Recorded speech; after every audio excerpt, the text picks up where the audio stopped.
اما بعد فاعوذ باللہ من الشیطان الرجیم بسم اللہ الرحمن الرحیم۔ پڑھیے الصلاۃ والسلام علیک یا رسول اللہ وعلی آلک واصحابک یا حبیب اللہ۔ الصلاۃ والسلام علیک یا نبی اللہ وعلی آلک واصحابک یا نور اللہ۔ درود پاک پڑھنے کے بے شمار فضائل و برکات ہیں۔ سرکار دو عالم علیہ الصلوۃ والسلام کا فرمان صلاتکم علی محرزۃ لدعائکم ومرضات لربکم وزکاۃ لاعمالکم۔ اللہ کے نبی فرماتے ہیں تمہارا مجھ پر درود پاک پڑھنا تمہاری دعاؤں کی حفاظت کرنے والا اور تمہارے رب کی رضا کا باعث اور تمہارے اعمال کی پاکیزگی کا سبب ہے۔ ایک درود ہے، اب بلیسنگز اور بینیفٹس کتنے ہیں کہ فرمایا دعاؤں کی حفاظت کرنے والا ہے درود پاک، اللہ کو راضی کرنے والا ہے اور اعمال کی پاکیزگی کا سبب ہے۔ تو پھر کیوں نہ ہم کثرت سے درود پاک پڑھتے رہا کریں۔ برسے گی رحمت شہ ابرار بالیقین، برسے گی رحمت شہ ابرار بالیقین، مٹ جائے گا گناہوں کا کاجل درود پڑھ، عشق نبی میں جھوم کے پڑھتے رہو مدام، گرچہ کوئی کہے تجھے پاگل درود پڑھ، دنیا کی الجھنوں سے ملے گی تجھے نجات، گر چاہیے نجات مسلسل درود پڑھ۔ تو آئیے مل کر محبت کے ساتھ درود پاک پڑھ لیں۔ صلو علی الحبیب صلی اللہ تعالی علی محمد صلی اللہ علیہ وآلہ وسلم۔ الحمدللہ ہم قرآن پاک کی کچھ آیتوں کو سنتے ہیں اور ان آیتوں سے ملنے والا میسج سمجھنے کی کوشش کرتے ہیں۔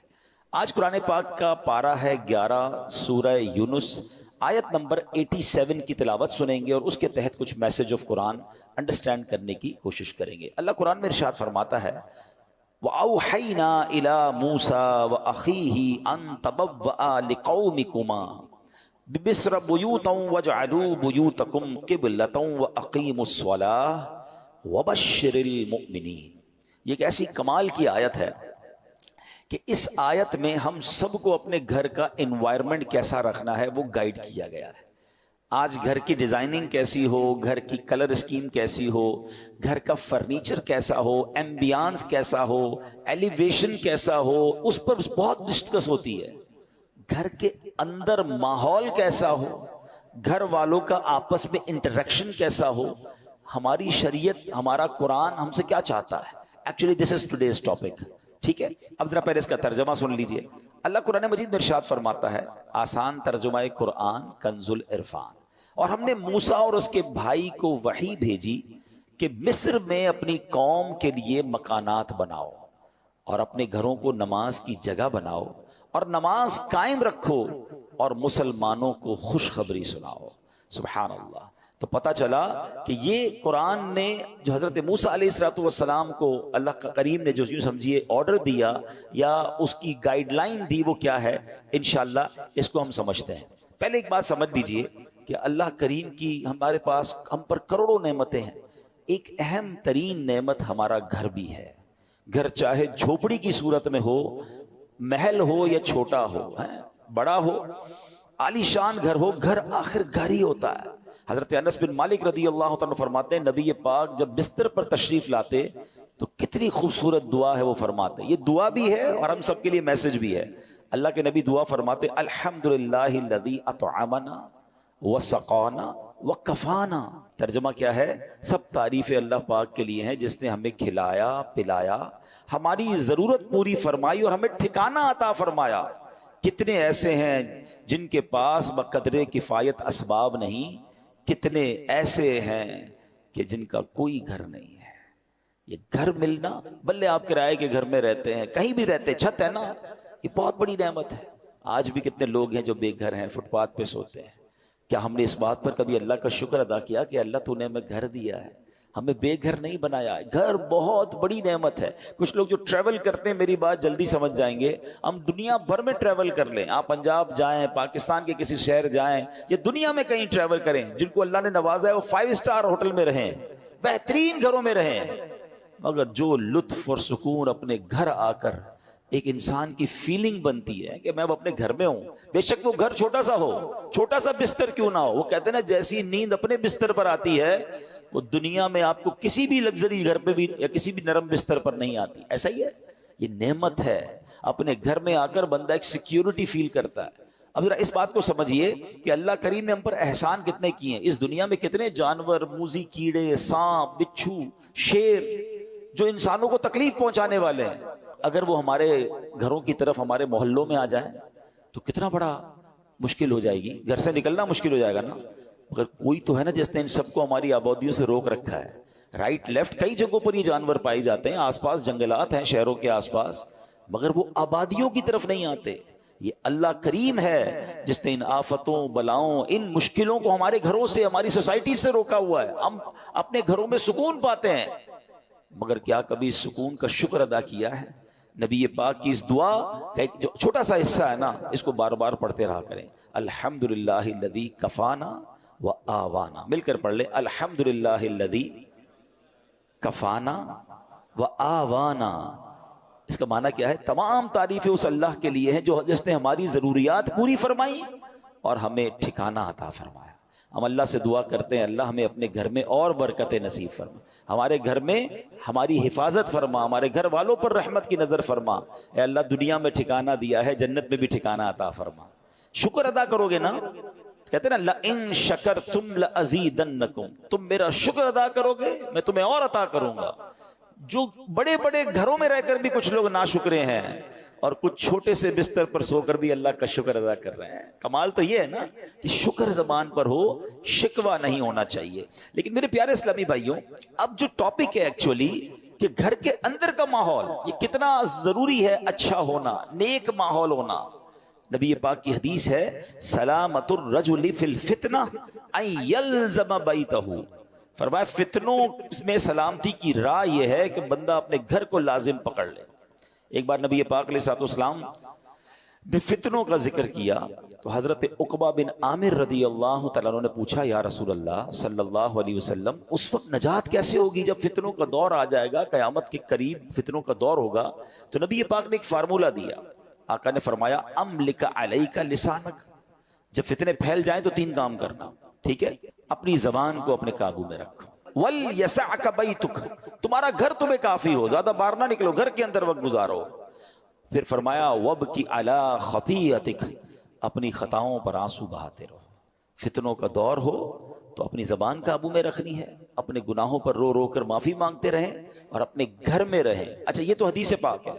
اب علماء فرماتے ہیں کہ یہ شاید ہمارے معاشرے کے لحاظ سے یہ حدیث اس طرح امپلیمنٹ نہیں ہو پاتی, کیونکہ آج کئی لوگوں کے گھروں کا ماحول ایسا ہے کہ بندہ باہر رہے تو شاید فتنوں سے بچا رہے, گھر کے اندر لڑائی ہے, جھگڑے ہیں, امن و سکون نہیں ہے.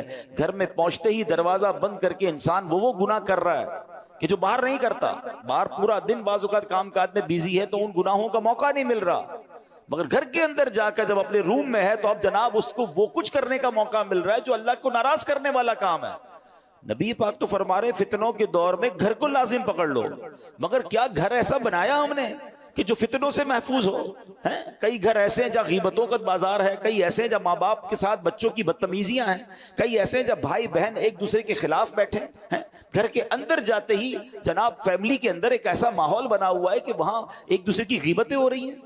نہیں, گھر تو فتنوں سے بچنے کی جگہ تھی, گھر تو سکون کی جگہ تھی. گھر تو ایسا ہونا چاہیے کہ گھر میں جائے تو بندہ سوچے میں رحمت والی جگہ پر آ گیا ہوں. مگر کیا ہم نے اپنے گھر کے انوائرمنٹ کو ایسا بنایا کہ جس کو اللہ کریم نے قرآن میں ارشاد فرمایا؟ آپ کو پتہ ہے جب قیامت کا دن ہوگا تو کچھ خوش نصیب وہ ہوں گے جنہیں سیدھے ہاتھ میں نامہ اعمال دیا جائے گا. ہم اللہ سے دعا کرتے ہیں کہ ان خوش نصیبوں میں ہمیں بھی شامل فرمائے.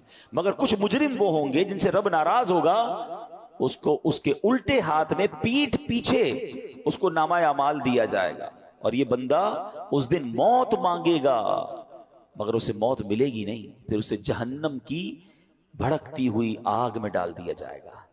اس شخص کا جرم پتہ ہے کیا ہوگا؟ قرآن کہتا ہے انہو کان فی اہلہ مسرورا، یعنی بے شک وہ اپنے گھر والوں میں خوش تھا. گھر والوں میں خوش تھا، یہ جرم تھا. اس کی تفسیر میں علماء نے فرمایا کہ اپنے گھر والوں کے ساتھ گھر کے اندر خواہشوں، شہوتوں، غرور و تکبر میں مبتلا رہتا تھا. گھریلو خوشیوں میں ایسا مگن تھا کہ آخرت کو بھول چکا تھا.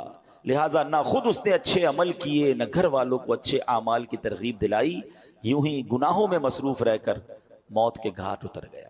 آج کتنے ایسے ہیں جن کے گھروں میں نمازیں ہیں، کتنے ایسے ہیں جن کے گھروں میں عبادت ہے.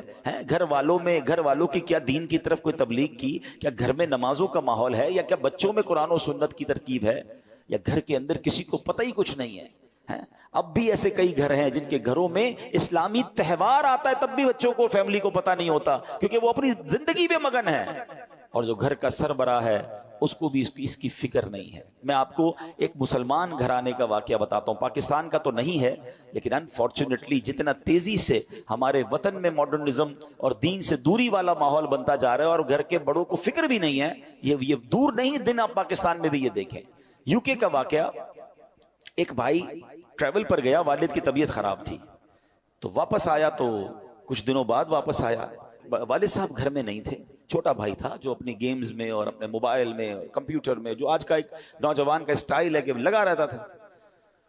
تو کہا والد صاحب کہاں ہیں؟ کہا والد صاحب کی تو ڈیتھ ہو گئی تھی. تو کہا مجھے انفارم کیوں نہیں کیا؟ کہا آپ بزنس ٹرپ پہ تھے. میں نے کہا کیا ضرورت ہے ڈسٹرب کرنے کی، فیونرل کرنا تھا، ان کا آخری رسومات ادا کرنی تھی، میں نے کر دی. تو کہا تم نے کیسے آخری رسومات ادا کی؟ جنازہ کدھر ہوا؟ کون سے قبرستان میں دفنایا؟ تو کہا جنازہ بھی کرنا ہوتا ہے. میں تو گوگل پہ گیا، سرچ کیا کہ فیونرل کیسے ہوتا ہے، کسی کا ڈیتھ ہو جائے تو what we have to do. تو گوگل نے مجھے 4-5 آپشن دیے. میں نے سب سے سستا والا جو آپشن تھا ان پر کال کیا، وہ آئے اور ابو کو لے گئے، بس فنش. تو اس نے کہا یہ تم نے کیا کیا؟ آپ کو پتہ کیا ہوا اس مسلمان والد کے ساتھ؟ جب سرچ کیا کہ کس فیونرل والے کو دیا ہے، تو جو سب سے سستا آپشن تھا کہ وہ میتوں کو آگ لگایا کرتے تھے. اس کو یہ پتا بھی نہیں تھا کہ جنازہ کچھ ہوتا ہے، اس کو یہ نہیں پتا تھا غسل میت ہوتا ہے، اس کو یہ نہیں پتا تھا کہ جناب قبرستان میں دفن کیا جاتا ہے. میں مسلمان گھرانے کی آپ کو واقعہ سنا رہا ہوں جو میں نے خود جا کر سنا ہے. اب مجھے بتاؤ، اس بچے کا قصور تو تھا مگر کیا والد کا قصور نہیں تھا؟ اس کا مطلب والد کسی جنازے میں بیٹے کو لے کر نہیں گیا ہوگا. اس والد نے موت اور قبرستان کے بارے میں، تدفین اور غسل کے بارے میں نہیں بتایا ہوگا. ہر چیز بچوں کو دلا دی مگر نہ سکھایا تو دین نہ سکھایا. میں اور آپ دنیا سے جانے والے ہیں، ہم سب نے مرنا ہے. اور اس والد کی قسمت کتنی پیاری ہوگی کہ اس کے مرنے کے بعد اس کی اولاد اس کے لیے دعائے مغفرت کرے، اس کے لیے ایصال ثواب کرے. مگر یہ سکھائیں گے تو کریں گے نا. ہمارے بچے تو زندگی میں ہمارے سامنے نماز نہیں پڑھ رہے، ہمیں ٹینشن نہیں ہے. میں سچ بتاؤں آپ کو، زندگی میں کچھ کر سکیں یا نہ کر سکیں، اپنے بچوں کو کسی طرح 5 وقت کا نمازی بنا جائیے گا. پہلے تو خود بننا پڑے گا نا اس کے لیے. والد وہ بچہ دیکھتا ہے ابو رمضان میں نمازیں پڑھتے ہیں، اس کے بعد تو میرے والد بھی جمعے کی پڑھ لے تو بڑی بات ہے. تو بچے کو بھی آپ ایکچولی ہم اپنے بچوں کو پریکٹیکلی پریکٹس کرا رہے ہیں کہ بیٹا نماز تو جمعے کی پڑھنی ہوتی ہے، باقی ضروری نہیں ہے. تو آپ سوچیں ہم خود تو دین سے دور کر رہے ہیں، ہم نے گھر میں کون سا ماحول بنایا ہے. ورنہ یقین کریں خوش نصیب ہے وہ والد اگر اس کی اولاد نمازی بن جائے نا. تو آپ کہیں نہ کہیں کہ بیٹا مرنے کے بعد دعا کرنا، وہ دن میں 5 بار با وضو ہو کر قبلہ رو بیٹھ کر اتحیات کے عالم میں کئی بار کیا کہے گا؟ ربنا اغفر لی ولوالدی وللمؤمنین یوم یقوم الحساب. ہائے اور کیا چاہیے اس والد کو قبر میں کہ فجر ہو تو اس کا بیٹا، اس کی بیٹی، اس کے بچے دعا کر رہے ہیں اے اللہ میرے ماں باپ کو بخش دے. ظہر میں دعا کر رہے ہیں، عصر میں دعا کر رہے ہیں، مگر گھر میں نمازوں کا ماحول ہی نہیں ہے. عید کی نماز پڑھ لی تو پڑھ لی، اب تو جمعے کی نماز بھی لوگوں کی سنا ہے قضا ہونے لگ گئی. Nobody have tension. اپنے لیے بھی ٹینشن نہیں ہے، بچوں کے لیے بھی نہیں ہے. قرآن کی یہ آیت پکار کر کہہ رہی ہے کہ گھر بناؤ اور اس گھر میں نمازوں کا اہتمام کرو. خدا را اپنے گھر کے ماحول پر توجہ دیجیے. یہ سرمایہ ہے، یہ اولاد، یہ فیملی، یہ گھر، یہ ہمارا پھل ہے. اگر گھر میں قرآن و حدیث اور نمازوں کا معاملہ ہوگا تو سبحان اللہ. اے میرے پیارے اسلامی بھائیوں، قرآن نے کیا کہا کہ مصر میں اپنی قوم کے لیے مکانات بناؤ. ناٹ اونلی مکانات، ڈیفنس میں گھر ہونا چاہیے، فلاں سوسائٹی میں گھر ہونا چاہیے. یہاں تک تو ہماری پلاننگ ہے کہ گھر اچھا ہو، بیوٹیفل سوسائٹی میں ہو. آگے قرآن کہتا ہے وَجْعَلُوا بُيُوتَكُمْ، اور اپنے گھروں کو نماز کی جگہ بناؤ اور نماز قائم رکھو، اور جو یہ کرتا ہے اس کو کیا ملے گا؟ وَبَشِّرِ الْمُؤْمِنِينَ، قرآن کہتا ہے مسلمانوں کو خوشخبری سناؤ، خوشخبری ملنی ہے، رحمتیں ملنی ہیں، عافیتیں ملنی ہیں اگر گھر میں نمازیں ہیں۔ اے میرے پیارے اسلامی بھائیوں، اللہ کے پیارے حبیب علیہ الصلوۃ والسلام فرماتے ہیں اجعلوا فی بیوتکم من صلاتکم ولا تتخذوها قبورا، فرمایا کچھ نماز گھر میں بھی پڑھا کرو، گھروں کو قبرستان نہ بنا دو۔ اس کا مطلب بیوٹیفل ہاؤس ہے، ایکسٹرا ایمبیانس ہے، شاندار فرنیچر ہے، سب کچھ ہے میرے اور آپ کے گھر میں، سٹینڈ بائی جنریٹرز ہیں، اور اگر نماز نہیں ہے نا تو وہ گھر قبرستان ہے۔ ہم سمجھ رہے ہیں اتنا لگزری گھر کو قبرستان، نبی پاک فرما رہے ہیں کہ گھر میں نمازیں پڑھو۔ یہ مردوں کے لیے تو یہی حکم ہوگا کہ مسجد میں آ کے پڑھیں، مگر کچھ نوافل گھر میں بھی پڑھیں، کبھی اشراق چاش پڑھیں، کبھی تہجد پڑھیں، کبھی دیگر نماز کے نوافل پڑھیں، مگر خواتین گھر کی، بچے، یعنی گھر میں اللہ کرے ایسا ماحول ہو کہ جب نمازوں کا وقت آئے تو ایک کمرے سے تلاوت کی آواز آ رہی ہو، کہیں سے نمازوں کی پتہ چل رہا ہو۔ ماشاءاللہ کتنے خوش نصیب ہیں وہ لوگ جو گھر جاتے ہو تو گھر والے نمازیں پڑھ رہے ہیں۔ اے میرے پیارے اسلامی بھائیوں، ایک اور جگہ پیارے آقا فرماتے ہیں اقربوا بیوتکم ببعد صلاتکم، یعنی کچھ نمازوں کے ذریعے اپنے گھروں کی عزت بڑھاؤ۔ آپ چاہتے ہیں نا گھر کی عزت بڑھے، آئے ہے جس گھر میں نمازیں ہوتی ہیں، نبی پاک نے فرما دیا تو حق ہے اس گھر کی پورے محلے میں عزت ہو جائے گی۔ آج بھی دیکھیں علماء کے گھر، امام صاحبان کے گھر لوگ دعا کروانے آتے ہیں، گھر میں نمازیں ہو رہی ہیں نا، عبادت ہو رہی ہے، اللہ اس گھر کو ممتاز کر دیتا ہے۔ ہم سمجھتے ہیں ایکسٹرا لائٹ لگاؤں گا، ذرا خوبصورت ایلیویشن کروں گا، ذرا ہٹ کے ڈیزائننگ کروں گا تو وہ سب سے مشہور ہو جائے گا۔ نہیں، عزت دینے والا رب ہے، اور اللہ کے سب سے معزز بندے ہیں، اللہ کی مخلوق میں سب سے بڑھ کر عزت والے کون ہیں؟ ہمارے آقا علیہ الصلوۃ والسلام ہے۔ وہ فرما رہے ہیں کہ کچھ نمازوں کے ذریعے اپنے گھروں کی عزت بڑھاؤ۔ نماز کے بارے میں ایک اور حدیث سنو، الصلاۃ عماد الدین، نماز دین کا ستون ہے۔ مجھے بتائیں نا، ہمارے گھر کے پلر نکال دیں تو گھر تو گر جانا ہے نا، یہ تو ایمان کا پلر ہے، مگر اس کی فکر نہیں ہے۔ تو اے میرے پیارے اسلامی بھائیوں، ہمیں اپنے گھروں کے ماحول کو اچھا کرنا ہے، اپنے بچوں کی تربیت کی فکر کیجیے، انہیں وقت دیجیے۔ آج کل جو ماحول ہے، میں اشارہ کر کے گزر جاؤں گا، ہر تھوڑے دنوں بعد آپ کو سوشل میڈیا پر نیوزز مل رہی ہیں، الیکٹرانک پرنٹ میڈیا میں نیوز ملتی ہیں کہ فلاں بچے نے فلاں کام کر دیا، فلاں نے فلاں کو قتل کر دیا، فلاں نے فلاں کو جلا دیا، فلاں اسکینڈل میں پکڑا گیا، فلاں جناب منشیات میں معاملات میں آ گیا، فلاں ڈرگز کا کام کر رہا ہے، فلاں کمپیوٹر پہ بیٹھ کے کیا کچھ کر رہا ہے، اسکیمز کر رہا ہے۔ یہ ہمارے علاقے میں، ہمارے شہروں میں، ہمارے ملکوں میں ہو رہا ہے نا۔ ہم کیوں انتظار کر رہے ہیں کہ یہ آگ میرے گھر میں جب آئے گی پھر غور کروں گا؟ اس سے اندازہ کیجئے، یہ سمٹمز ہوتے ہیں، یہ اشارے ہوتے ہیں کہ معاشرہ کدھر جا رہا ہے۔ ماں باپ کو فکر نہیں کہ بچے گھر میں کیا کر رہے ہیں۔ اتنی دوری مت رکھیں اپنی فیملی کے ساتھ۔ یاد رکھیے، کوئی بڑا ڈیزاسٹر ہو اس سے پہلے آنکھیں کھولیے نا، ہماری بچی کہاں جا رہی ہے، ہمارا بیٹا کہاں جا رہا ہے، وہ کس سے مل رہا ہے، کوئی فکر نہیں ہے۔ وہ کہتے ہیں نا اپنے بچوں کے تم دوست بن جاؤ اس سے پہلے کہ کوئی ایسا دوست بن جائے جو اس کی آخرت اور دین اور دنیا سب برباد کر دے۔ بہت برا حال ہے، پلیز تھوڑا وقت دیجیے۔ اچھی تربیت، یہ تربیت نہیں ہے کہ آپ بھی نماز قضا کر رہے ہیں اور بچے بھی نماز قضا کر رہے ہیں۔ آپ بھی نمازی بنیں، ہم بھی نیک بنیں، آپ بھی ماشاءاللہ تلاوت کی طرف آئیں، بچوں کو ایسے پروگرامز میں لے کر آئیں، بیانات میں لے کر آئیں، مدنی چینل گھر پہ بیٹھ کے دکھائیں۔ ہم آپ کی سپورٹ چاہتے ہیں، اور یہ کیوں چاہتے ہیں؟ تاکہ مسلمانوں کے گھر جنتی گھرانے بنے نا۔ اب آخر میں ایک دعا سن لیجئے، آمین بھی کہیے گا، ہو سکے تو یاد کر لیں، ہو سکے تو ہر نماز کے بعد یہ دعا کریں، اللہم ربنا ہب لنا من ازواجنا وذریاتنا قرۃ اعین واجعلنا للمتقین اماما، آمین۔ نبی پاک یہ دعا کرتے تھے۔ تو اپنے بچوں کے لیے، اپنی فیملی کے لیے دعا بھی کریں، لیکن یہ سب چیزیں بدلیں گی کیسے؟ جب ہم بدلیں گے، ہم اچھے ماحول میں آئیں گے۔ میں آپ کو آفر کرتا ہوں، دعوت اسلامی مردوں کے لیے اجتماع الگ کرتی ہے، خواتین کے لیے اجتماع الگ ہیں، بچوں کے لیے مدرسے الگ ہیں، اسکولز اسلامک الگ ہیں، انسٹیٹیوٹس الگ ہیں۔ ہم اگر بدلنا چاہتے ہیں اور فیملی کو بدلنا چاہتے ہیں اور اپنے بچوں کو اپنی مغفرت کا ذریعہ بنانا چاہتے ہیں، دیر از اے وے۔ آئیے اس ماحول سے وابستہ ہو جائیں. اللہ پاک ہم سب کے گھرانوں کو جنتی گھرانہ بنا دے. اس کو پلیز سیریس لیجئے گا. اپنے بچوں سے، اپنی فیملی سے اچھے کنیکشن کا وقت دیجئے گا اور انہیں کسی طرح دین کی طرف آہستہ آہستہ لانے کی کوشش کریں. سختی نہیں کرنی ہے، پیار محبت سے جو ایک انداز ہے اچھے انداز سے کیجئے. انشاءاللہ اللہ کرے گا وہ دن آئیں گے کہ یہ بچے، یہ فیملی، یہ ہمارا گھر ہم سب کی آنکھوں کا نور اور حقیقی گھر بن جائے گا، کہ جس کو نبی پاک نے فرمایا کہ گھروں میں نمازیں ہوں، گھروں میں عبادت ہو، گھروں میں تلاوت ہو. اللہ ہمارے گھرانوں کو ایسا گھرانہ بنا دے. آمین بجاہ النبی